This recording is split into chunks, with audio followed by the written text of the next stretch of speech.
Olá, paz do Senhor, sejam bem-vindos a mais uma aula do nosso curso, o Educador Cristão e a Escola Bíblica. Vamos fazer uma oração para iniciarmos esta aula. Senhor, te damos graças por tudo que o Senhor é, pela tua bondade e misericórdia. Te agradecemos, Deus, por tão grande salvação que recebemos através de Cristo Jesus, o nosso Senhor. E queremos também te pedir, neste dia que nos reunimos para aprender mais, crescer na graça, no conhecimento, pedimos que o teu Espírito Santo nos dê discernimento. E nesta aula, neste curso, nós não queremos apenas obter informação, mas queremos que todo aprendizado seja útil para o servir na tua obra. É a nossa oração, em nome de Jesus. Amém. Na aula de hoje, vamos estudar sobre o tema Todos pela Educação Cristã. Então, já começo fazendo uma pergunta. Quem são as pessoas que fazem acontecer a escola bíblica? Eu, certamente, você, todos nós devemos atuar em prol da educação cristã. E na aula de hoje eu pretendo falar exatamente sobre este tema. Por que todos nós devemos nos envolver e fazer acontecer a escola bíblica, atuando assim, dessa forma, na educação cristã? Muito bem, começo então falando para vocês que uma das exigências para o bom funcionamento de cada congregação na Igreja Evangélica Avivamento Bíblico é a escola bíblica. Esta, com certeza, é uma ação, é um dos fundamentos aprender e ensinar a Bíblia para a igreja local. Então, desta forma, todos nós devemos nos envolver para o bom funcionamento desta escola. Eu passo a falar com vocês, antes até mesmo de falar desta primeira função, que é a do pastor presidente de um campo eclesiástico. Eu digo a vocês que é importante que você tenha este material aqui. É o Estatuto e Constituição da Igreja Evangélica Avivamento Bíblico. Está aqui em minhas mãos. Ele é vendido pela livraria da igreja. A igreja tem uma publicadora, que é a Publicações Avivamento. E você pode encontrar, então, na loja virtual, livrariaavivamento.org. Daí você poderá adquirir este material. O Estatuto e Constituição da Igreja Evangélica Avivamento Bíblico é o conjunto de normas, de leis que regem a igreja. Por isso que é tão importante os líderes, os membros da igreja terem esse material. Então, se você quiser adquirir, entre em contato com o pessoal da livraria. E o que nós vamos falar na aula de hoje está aqui, com base neste Estatuto e Constituição. Lembrando que o Estatuto e a Constituição da Igreja passa por uma convenção de 4 em 4 anos. Então aí você, se você não sabia, você sabe também um pouco mais da organização desta igreja, da Igreja Evangélica Avivamento Bíblico. Então, de 4 em 4 anos, sendo que a última aconteceu em 2020. A próxima, se Deus quiser, 2024. De 4 em 4 anos acontece a convenção geral da igreja. Todos os pastores do avivamento bíblico e mensageiros relacionados para participarem da convenção geral se reúnem para discutir o aprimoramento das leis ou novas leis que entrarão para o Estatuto e a Constituição da Igreja. Ao serem aprovadas nesta convenção, então, se torna um documento oficial da Igreja. E este documento foi impresso nesse formato de livro e você pode adquirir, você pode ter. O que vamos falar aqui hoje está, então, na Constituição da Igreja Evangélica Avivamento Bíblico, que demonstra a sua organização, a sua estrutura de uma escola. Aqui nesse material está esclarecido aqui como será o funcionamento, como deve ser o funcionamento de uma escola na igreja. Por isso eu começo fazendo a citação de que o pastor presidente de um campo eclesiástico, ele deve se envolver nesse projeto, nessa proposta da escola bíblica. Este pastor, ele é nomeado pelo superintendente regional ou pelo diretor-geral de evangelismo e missões, que administrará um campo eclesiástico, um campo evangelístico ou um campo missionário. São os três tipos de campos que temos no avivamento bíblico. E o pastor presidente do campo convoca e preside o conselho do campo, nomeia dirigentes de congregação e assessores, entre outras competências, administra o campo seguindo as normas do Estatuto Geral da IEAB. Então, por exemplo, eu sou pastor presidente de um campo, a Igreja Evangélica Avivamento Bíblico em São João Clímaco, que é um bairro da capital da cidade de São Paulo. Então, nós temos os pastores presidentes dos campos eclesiásticos. Eles são nomeados pelo superintendente regional ou pelo diretor, e ele então deve administrar o campo segundo as normas do Estatuto Geral da IEAB. O pastor presidente, ele nomeia o assessor de educação, entre outras nomeações que ele faz. Ele nomeia quem vai dirigir congregações, os demais assessores de um campo. O nosso foco aqui está no assessor de educação. Então, nomeado a esta função pelo pastor presidente do campo, o assessor deve acompanhar em cada congregação o cumprimento dos alvos e diretrizes estabelecidos. O assessor de educação deve prover os materiais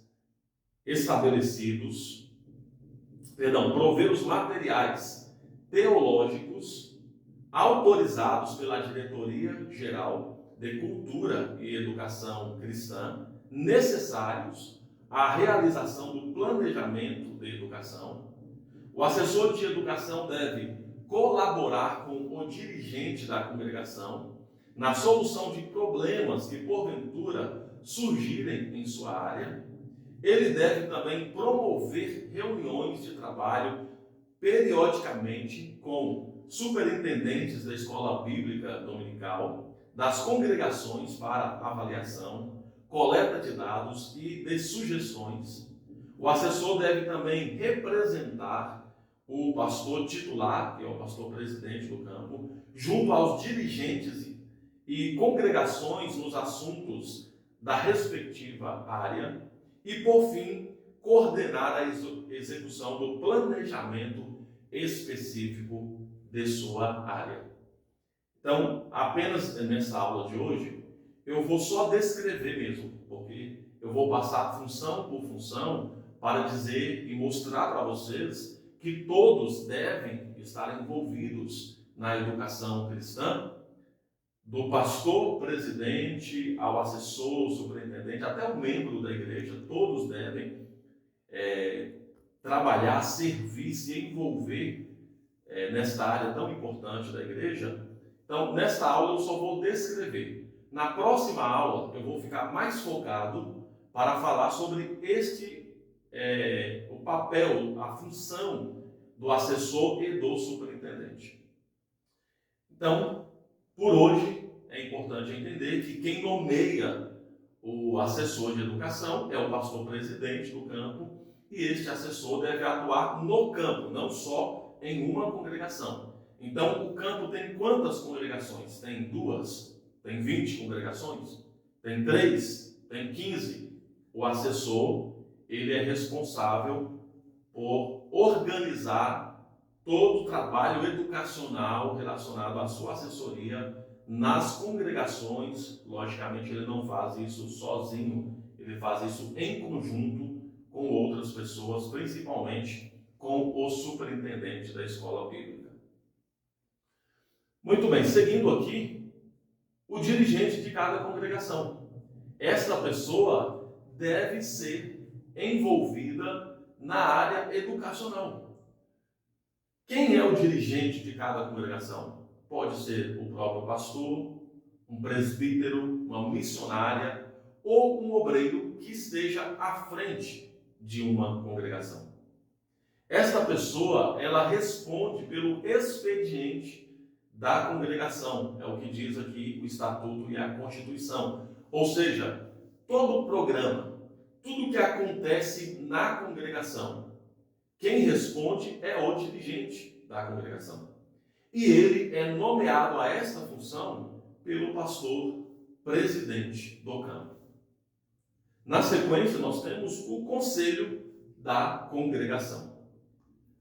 O Estatuto e a Constituição da Igreja diz que é de competência do conselho da congregação escolher o corpo de oficiais da escola bíblica da congregação. Este conselho, ele é composto por quem? Todos os líderes daquela congregação. Ou seja, pastor, presbítero, missionária, evangelista, que esteja naquela congregação, fazem parte do conselho da congregação, além de diáconos, diaconisas, líderes de ministérios, sendo tesoureiro, superintendente, líder do ministério de homens, mulheres, assim por diante. Todos os líderes fazem parte do conselho da congregação. E é de responsabilidade do conselho da congregação escolher quem será o superintendente, que é o diretor da escola bíblica e secretário. E aí nós temos o superintendente, que eu chamei aqui de diretor, superintendente da escola bíblica. Esta pessoa é o líder ou a líder da escola na igreja. É sua função preparar e apresentar o planejamento da educação cristã da congregação. E ele faz isso de qual maneira? Dentro dos alvos, metas e diretrizes determinadas pelo conselho do campo. Isto é direcionado ao superintendente pela pessoa do assessor de educação. E o superintendente, sendo essa pessoa que lidera a escola bíblica da igreja, ele deve indicar os componentes do corpo docente da escola bíblica dentro ali daquela congregação. Chegamos então aos professores. O professor da escola bíblica é o vocacionado por Deus para exercer essa função na edificação da igreja. O professor, ele não apenas transmite conhecimento, mas testemunha o ensino na sua vida prática. Nós vamos ter uma aula durante o nosso curso também para falar só sobre o professor. Na próxima aula, nós já vamos falar sobre o assessor, o superintendente e o secretário. Mas na sequência teremos uma aula para dar uma atenção especial aos professores da escola bíblica. Seguimos, temos também o secretário ou secretária e e auxiliares. É a pessoa responsável pela organização de diários de classes, matrículas, avisos, elaboração de cartões para visitantes ou convidados ou aniversariantes, recolhimento de ofertas e apresentação dos relatórios da escola bíblica na congregação. Também o pessoal da secretaria da escola bíblica deve chegar com antecedência, junto com professores, organizar, ficar responsável, né, por essa área de organizar, ser a pessoa que organiza ali as salas em conjunto com os professores, providencia os materiais de uso em sala de aula, por exemplo, lápis, canetas, papéis, entre outros. Se estiver faltando algum material, o secretário ou o pessoal da secretaria da escola bíblica deve comunicar ao superintendente da escola para que seja providenciado. Veja que este papel, essa função é muito importante. Do secretário ou pessoal da secretaria de uma escola que trabalha em prol da organização. E chegamos então aos membros. A Bíblia usa o termo membro para ilustrar a vida da igreja. Membro é uma parte do corpo. Em relação ao corpo humano, nós sabemos, cada parte do corpo tem uma importância, ou seja, cada membro do corpo. Em relação à igreja, cada pessoa convertida e salva em Cristo passa a ser um membro, ou seja, uma parte do corpo de Cristo e deve servir a Deus e ao próximo. É por isso que todos devem atuar em prol da educação cristã. Eu passo, então, a dar uma atenção nesta aula de hoje para falar com vocês sobre os membros. Para isso, eu vou ler aqui Romanos, capítulo 12, versículo 1 ao versículo 8, que diz assim: Rogo-vos, pois, irmãos, pela compaixão de Deus, que apresenteis os vossos corpos em sacrifício vivo, santo e agradável a Deus, que é o vosso culto racional. E não vos conformeis com este mundo, mas transformai-vos pela renovação do vosso entendimento, para que experimenteis qual seja a boa, agradável e perfeita vontade de Deus. Porque, pela graça que me é dada, digo a cada um dentre vós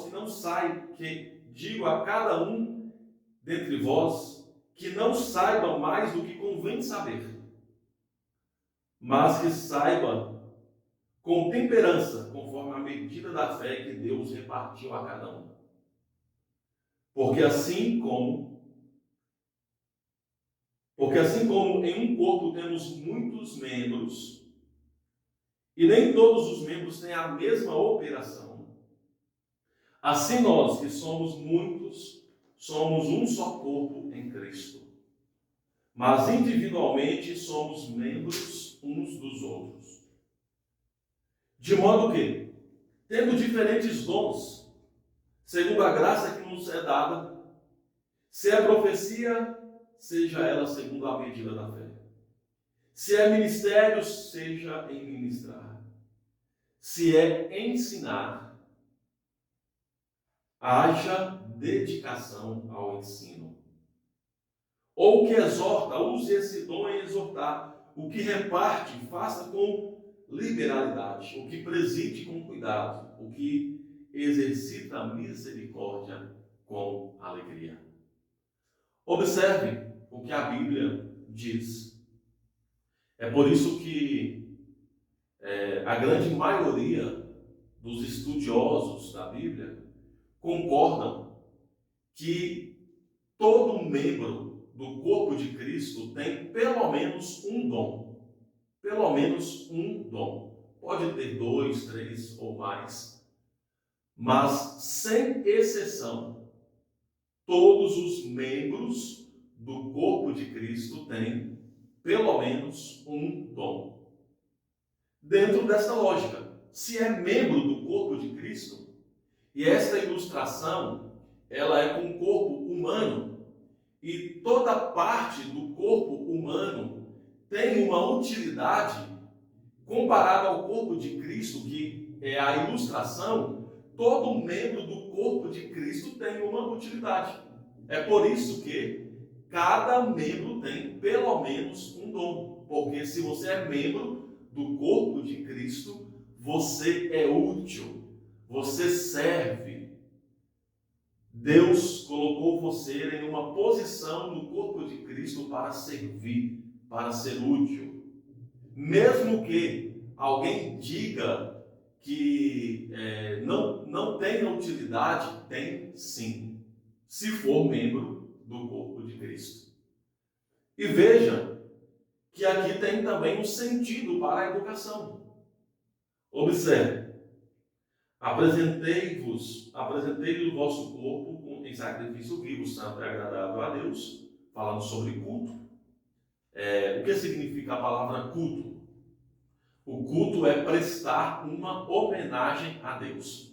Então, quando nós vamos organizar, realizar, eu vou até o culto, significa que eu vou prestar uma homenagem a Deus. Eu estou ali para oferecer algo a Deus. Às vezes há também uma confusão. Algumas pessoas acham que nós vamos no culto para receber. Para receber. O culto é para oferecer. Nós vamos oferecer um culto a Deus. E, logicamente, todos nós sabemos disso. Quem oferece o culto a Deus, a sua devoção, o seu louvor, a sua oração, é muito abençoado. Quem oferece isso a Deus já é uma grande bênção ter essa alegria de ofertar a Deus o culto, a sua própria vida, as suas orações, aplausos, as suas preces, o seu louvor. Então, apresente o vosso culto racional. E não vos conformeis com este mundo. Olha aí um dos propósitos da escola bíblica. Naquela aula que nós falamos sobre reafirmar o propósito da escola bíblica. Olha aí. Não vos conformeis com este mundo. Nós não podemos andar conforme este mundo anda. Ao contrário, nós precisamos transformar a nossa mente pela renovação do nosso entendimento, para que possamos experimentar qual seja a boa, agradável e perfeita vontade de Deus. Propósito da escola bíblica, reafirmando o propósito. Buscar saber o que agrada a Deus, aprender o que agrada a Deus, para que possamos viver aquilo que agrada a Deus. E aí, então, o apóstolo Paulo começa a falar sobre os dons, dentro desse contexto que nós já falamos, sobre o corpo humano, que ilustra o corpo de Cristo, relacionado à funcionalidade de cada um membro do corpo. Isso está relacionado diretamente à igreja. E nós, então, somos presenteados. Dom significa presente. Deus nos concede essa dádiva. Você merece? Eu mereço? Não. Nós não merecemos. Mas Deus, na sua infinita graça e bondade, e afinal de contas, é isso que significa graça. Você não merece, mas Deus te deu, assim como eu não mereço. A graça é esse favor imerecido. E Deus nos deu, então, dons para servi-lo. E com muita alegria devemos fazer isso. A partir do versículo 6, então fala desses diferentes dons, sendo profecia, ministério, ensino, exortação. Tem pessoas que pensam que exortar é dar bronca. Não, exortar é dar ânimo. Além de contribuição, que é o dom de repartir, presidir, que algumas traduções utilizam a palavra liderança, e misericórdia. Agir com misericórdia. Vamos ficar focados aqui quando diz no versículo 7, se o seu dom é ensinar, que haja dedicação ao ensino. Todos nós sabemos como é custoso a área educacional da igreja. É demorado, não tem espaço para imediatismo, não há. A educação demora. Por isso que quando fala sobre ensinar, é que diz que haja dedicação ao ensino. Está totalmente relacionado ao ensino. Se o seu dom é ensinar, que haja dedicação ao ensino. E dedicação é algo, é uma postura, é uma decisão de uma vida inteira. Quando alguém diz assim, eu dediquei a minha vida, você já ouviu, ou talvez você já falou isso. Eu dediquei a minha vida em prol dessa causa. Eu dediquei a minha vida para esta empresa. Eu dediquei essa vida para algo relacionado que você não foi assim de um mês para o outro, de um ano para o outro. São muitos e muitos anos para alguém chegar e dizer assim, eu dediquei a minha vida nessa causa. E como será glorioso na eternidade nós podemos ter a alegria de dizer, eu dediquei a minha vida ao ensino. Eu me dediquei. Eu fui além do que me pediram. Eu me esforcei. Eu me empenhei nesta obra e dei o meu melhor. Veja que é esta a menção que se faz quando diz aqui em Romanos 12 que se o seu dom é ensinar, que haja dedicação ao ensino. Mas, já aqui concluindo a aula de hoje, é importante que todos nós saibamos que não é só aquele que tem o dom de ensinar, mas de um membro que faz parte do corpo de Cristo. E ele, então, com o dom que Deus deu para ele vai poder aperfeiçoar o seu dom. E esse aperfeiçoamento, ele vem através do aprendizado. E é por isso, meus irmãos, que todos, sem exceção, todos devem estar em prol da educação cristã. Todos pela educação cristã. De um membro que talvez possa dizer assim, mas eu não sou professor, eu não sou assessor, eu não sou superintendente, eu não sou secretário, porém eu sou aluno. E eu sou com muita alegria um aluno, porque eu estou sendo aperfeiçoado. Eu estou tendo aqui a minha dedicação ao aprendizado para ser aperfeiçoado. Eu não estou me conformando com o mundo, eu não estou me conformando, eu não estou andando conforme o mundo, mas eu estou buscando essa transformação pela renovação do entendimento.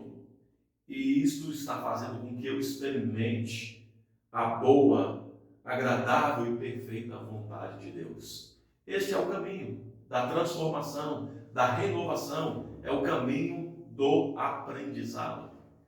É por isso que todos nós devemos estar envolvidos na área da educação cristã. O pastor presidente de um campo, os presbíteros, as missionárias, dirigentes de congregação, o conselho de uma congregação, os assessores, superintendentes, secretários, professores, membros, todos. Veja que as crianças, inclusive há quem pense que a escola bíblica é só para criança. Tem pessoas que pensam isso. A escola bíblica é um ambiente para todos. E veja o quanto as crianças gostam de estar neste ambiente. Elas, de fato, em muitas escolas, constituem a grande maioria dos alunos da escola bíblica, são as crianças. Ou seja, todos pela educação, do menor ao maior, do mais novo ao mais velho, todos. E se alguém, este é o desafio da aula de hoje, se alguém, aonde você congrega, não está envolvido, não faz parte da educação cristã, da escola bíblica da igreja, dê uma atenção para essa pessoa, converse com ela, conscientize ela da importância de não só enviar as crianças, mas toda a família na escola bíblica. Converse um pouquinho, faça uma visita a essa pessoa, tome um café com ela e diga: olha, eu marquei essa conversa, esse café, para conversar contigo, porque eu sei que você não é aluno, você não participa da escola bíblica, e seria muito importante você estar lá para participar conosco. E a pessoa talvez pergunte: mas diga-me, por que é importante que eu esteja lá? Leia Romanos 12, para que ela possa compreender a Bíblia melhor, para que ela possa se apresentar melhor, oferecer melhor o seu culto diante de Deus, com mais entendimento, com mais conhecimento, para que ela não ande conforme o mundo, para que ela aprenda os princípios bíblicos de ter uma vida transformada pela renovação do entendimento e cada dia mais experimentar esta boa, agradável, perfeita vontade de Deus. Faça isso, está aí o desafio para que todos estejam em prol da educação cristã, do aprendizado bíblico e possam crescer nisso. E nós certamente podemos ajudar quem ainda não está. Nós podemos ajudá-los a se envolver melhor nesta área tão importante da igreja, que tem a ver com a edificação, a consolidação da nossa fé e do nosso crescimento em Cristo. Deus abençoe cada um de vocês. Estamos encerrando a nossa aula. Um grande abraço, fiquem na paz e até a próxima aula.